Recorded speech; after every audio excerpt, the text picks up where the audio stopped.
How to upload widescreen video on the TikTok. Hi guys, welcome back to the new video. In this video I'm going to show you how you can do it easily.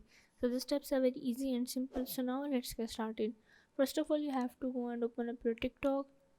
Now once you're in here, you have to click on this create button. Now here you have two options. You can also create upload from your gallery or create your own reel at this time. Once you create it, you have to click on the edit, and here you have to again go on the edit option. Now once you're in, you have to click on the rotate. Here you can rotate your video and add as a long range. You can also resize your video by using your two fingers, and just like this. Once you done it, you have to click on the save and export your video. So yeah, this is how you can upload wide screen video on the TikTok.